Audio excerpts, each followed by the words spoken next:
What is going on, folks? I am Goat. Welcome back to Warframe. Yeah, a special little video here. Just finished up mopping up Venus Proxima Steel Path. Just kind of dicking around because I've been not really incentivized to do much of anything other than these Mark IV components. So just picking up as many of these fucking things as I can to fuse them and make them better. But today, Digital Extreme has dropped the Steel Path nerf, or the Steel Essence nerf for the Steel Path in the Proxima star chart. And oh my god, the hate is fucking real. Now, I'm just going to show a thing here real quick, and then we're going to discuss why this hate is ridiculous, okay? I'm gonna be honest here, okay?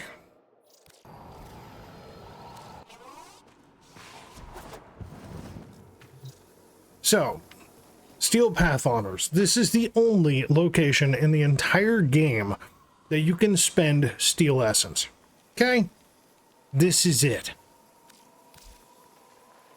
So, sure, you can buy Endo for 150. You can get a fucking Umbra Forma once every 8 weeks. Blueprint for 150. You can buy adapters. You know, I mean, as you can see, they're not difficult to get. You can get them from the Hulvania calendar. You can get them from here. Doesn't really matter. You can buy cosmetics. That's fine. You can get a mod. Okay? One singular mod. Shotgun recoil. Not a deal breaker. Again, you can get cosmetics. You can get Capturas.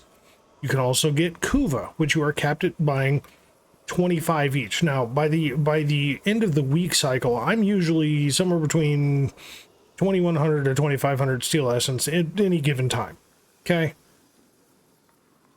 And then your miscellaneous stuff, more decorations, cosmetics, you fucking name it, like you see it. And you could buy Stance Forma, which, for the most part, I've had a general belief about melees that if the stance is dog shit on a melee to begin with, most of the time it ain't worth fucking throwing a stance forma in it because it ain't gonna fix it. Now, there are exceptions to that rule. Yes, I'm quite aware. But for the most part, there's so many melee options that doing this is just kind of like, so you buy this blueprint to make and use a forma to change the forma over to this forma just to try to fix a melee. Don't do it. It ain't worth it. This is the entirety of what you can use Steel Essence for. And people are tripping balls. I mean, absolutely losing their fucking minds about this. Now, I'm not going to say it's completely a worthless argument. I'm not. But when this is the only vendor that you can buy Steel Essence with, and you can do 7 days worth of incursions, so that's 210 Steel Essence just with doing incursion missions. So if you do all 6 incursions for 7 days, that is 210 Steel Essence, because it's 30 a day. It's bare minimum 5 Steel Essence if no acolytes show up. Depending on the mission, like you get an exterminate, survival, disruption, things like that. As long as you're not trying to fly through the fucking mission, you can easily get a fucking acolyte to spawn because they spawn somewhere between 3 and 6 minutes. So the argument for the most part of getting somewhere between, and this hasn't been my luck, but I also wasn't really running endless missions like a lot of people were doing to kind of get the Eximus drop table to really kind of exploit out the way it was, which is why they did it.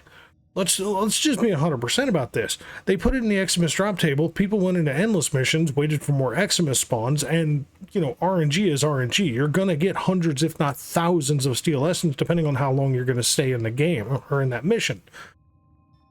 But it's still exploiting a drop table. Granted, they did it. They admitted that they fucked up, but people going into their fucking dev shorts saying, fuck you, DE, for doing this? No, dude, that's too much. Come on. If they did this to Venus Essence, right? If they hard capped the Kuva purchase to 25 like they did with Steel Essence, I could see people raging the fuck out about that. Because the Venus Essence drops and the unlimited purchasability of Kuva from, you know, Arbiters of Hexus vendor, that is the only open Kuva purchase left in the game that isn't capped. So I could see people absolutely losing their fucking minds over, you know, if Arbitration Vetus Essence got capped, or if they reduced the drop rate and took it out of the drop tables and shit for the rotations. Like, if they fucked with Vetus Essence, I could understand a huge outcry. But this is like, hey, we're going to take it away from the Eximus drop table because, you know, all of a sudden, in a week and a half's time, almost 2 weeks, the Steel Essence gains in the game, like, they showed a fucking bar graph. The shit was like 3 times what the fuck it's been prior to the update in the same period of time. So it's just like, okay, I get it. Now, what I do want to show is this. Okay, well, fuck, I can't now. You saw it at the beginning of the video. I had done 2 missions. I had 4 Steel Essence. What I do believe is this. Okay, if you're going to tank up the Railjack missions, okay, because, like, the enemies in Railjack were already buffed, okay? So, like, and of course they haven't scaled this worth of shit, so of course, you know, the enemy levels are higher on Saturn than they are on fucking, you know, Neptune or Pluto. So, like, you know, here, Saturn Proxima, right? 98 to 106 Grineer, 72 to 76 Fighter. Okay? 85 to 88 Corpus, 82 to 85 Fighter. So the fighters are tankier, but the fucking Corpus are not. Like, this is so skewed ever since Call of Tempestari hit. And we got Sisters of Parvos, and we got the Corpus Proxima update and the whole shebang, because before it was just Earth, Saturn, Vale, have a nice fucking day. Now we have Earth, Venus, Saturn. We have now have Uranus with 2 whole fucking missions. Neptune, Pluto, and Vale has been basically doubled in size, so that's a good thing. But they never did balance Saturn back down, nor did they, you know, balance, you know, Pluto up or any of that shit. So it's kind of weird. But the enemies in the Proxima missions, I don't know how many people understand this, but they were already, the fighters were what they were. Them upgrading the fighters to being a little bit more tanky, having more health, having Steel Paths type stats without actually being 100 levels higher. My God, my crew members back here just jaw-jacking it up. Them, you know, bumping it up to Steel Path statistics is fine. Them very quickly realizing, oh, the guns, the Mark III guns, even valence fused to their max, can't fucking take down these fighters or these cruise ships very quickly at all. So we need to give another drop in Steel Path, which is what I've been doing. I'm just, you know, completing this star chart for the love of the game, but I'm trying to get these Mark IV drops. Specifically, I'm trying to get a Photor and a Pulsar, because those are the 2 guns I like the most. But yeah, like, 2 Steel Essence to complete a mission. That's heavy-handed to me. That is, we're going to take you down from the potential of you could do an endless mission and get hundreds and hundreds, if not thousands, which is too much in my opinion, especially for only having 1 vendor to use this shit for. Or if the mission's going to take us 15 to 30 minutes to do because of all the different objectives and all the different nonsense that you have to do, treat it like fighting a couple of acolytes. You know, take how many acolytes can spawn in that period of time. So let's say 20 minutes, right? So your average in 20 minutes going to be 4 to 5 acolytes. So 20 to 25. That's my personal opinion. Make it, you know, like, if you're running a booster, make it to where it's like 20 or 25 Steel Essence, given the fact that it's going to take somebody with decent weapons and a good railjack, you know, and a good, you know, a good frame setup. Your average mission time is going to be somewhere between 15 and 25, maybe 30 minutes, depending on how many objectives and how much bullshit you have to go through to get it done. It's just like, no, why do I want to do this? Them only giving 2 Steel Essence for doing each one of these missions absolutely kills this star chart again. Just guts the piss out of it. Now, there is a caveat to this, being that they said they're going to revisit the thought on it after TennoCon, and given the fact that we're, you know, what, 11 days away from, well, I guess technically it's the 10th, so we're 10 days away because I'm shooting this at 11:15 at night on the 30th. So we're 10 days away from TennoCon, so I understand them. This is basically the last fucking hotfix that they're throwing at this shit before TennoCon. But brother, I don't know what the fuck they were thinking. 2 Steel Essence? I mean, you don't, if nothing else, put it on the Corrupted Hollow Key drop. Except as a guaranteed. It's like you do Veil, you get 10. You know, you do Pluto, you get 8. You do Neptune, you get 6, so on and so forth. Like, that at least would incentivize it a little bit more, but I still believe, like, you should treat it like Acolytes. Since they can't make Acolytes work here, take the average time frame of a player completion into how many Acolytes can spawn into that mission in that same time frame, and that is what the Steel Essence payout should be for that mission. That's just my opinion. I think that would be a pretty easy round thing to do. Just saying.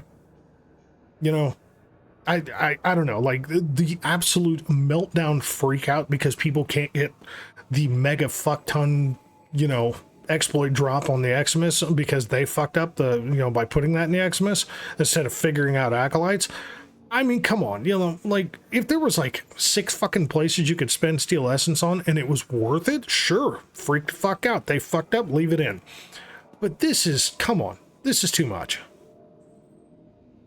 Yeah, again, if they do it to fucking Vetus Essence, freak out to your heart's content, I got your back. But about Steel Essence, come the fuck on. I just think they need to balance it out to a better number, because 2, literally, once I get the weapons that I want, I'm not doing this anymore. If I get them in the next 2 missions, I'm not going to play this anymore unless I need to.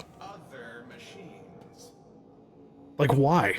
What the fuck is the point in making the mission longer? If I can knock out a normal Railjack mission in, you know, 9 to 12 minutes, why in the fuck do I want to do 15 to 25 for the same fucking mission at just a tankier level? What, to throw my dick on my desk and be like, oh, look how big this is? No, fuck that. So, I don't know. I think DE fucked up. DE realized they fucked up when they saw how much people were getting. And then they tried to fix it, and then they overcompensated the fix, and now everybody's pissed off about it. Just use your brain on it. And, I mean, that's the truth. Like I said, if there was multiple vendors, this would be, the outrage and the outcry would be so much more warranted, but there just isn't, guys. There's just, like, there is no need to wig the fuck out about not getting thousands of Steel Essence. Like, I saw 3 posts with people over 1,200 Steel Essence in, like, 2-hour runs. It's fucking crazy. You know, and they had boosters going. Sure, but still. Like, that's a ridiculous amount of fucking Steel Essence for only one vendor. You know? Unless you're trying to stockpile and just not play, you know, Steel Path at all for some weird fucking reason, there's no point of freaking out about this. Just a little bit of logic to the situation. I think DE needs to fix the amount of Steel Essence that they're paying out per mission to incentivize us actually doing this bullshit, because, like, I actually like Railjack content. I like the fact of doing a spaceship and then a normal style mission node. You know, like, that is fun to me. I still think that they need to buff up more Arcwing play, because I think Arcwing has such an open space to have some real fun with if they would actually work on it more, but they don't. The Railjack was their idea of just making Arcwing better, because, here, fuck it, you can jump in your Arcwing and go from a point to a point. I like Railjack. I think Railjack has a lot to offer as far as fun gameplay. But they keep cutting their own nuts off every time they work on it. So, like, it took them 3 iterations of Railjack to actually make Railjack fun playing. You know, like Railjack 1.0, you know, the Imperium release was terrible. Railjack 2.0 was no better. Railjack 3.0, Call of Tempestari, finally fixed it. But then they didn't balance the missions out. So it's like, you go from Venus with squishy enemies to, you go to Saturn, and if you're a base star chart player that's still working through the star chart and you got your Railjack, you probably couldn't beat the enemies on Saturn because they were like level 55 to 60, and what you had fought up to that point was level 20. So, just saying, like, you balance the shit the fuck out. So, balance it to the proper planetary thing. So, like, Saturn enemies are typically level, what, 18 to 28 range? Saturn Proxima. same range, and then you can bump the enemies up steel path, and yeah, you can fight the level 100 whatever. That's fine. Like, that would have made more sense, but they just didn't do it. They said, ah, fuck it, you'll get used to it. So, I don't know. Just my thoughts. So folks, thanks very much for watching. As always, we'll catch you in the next one.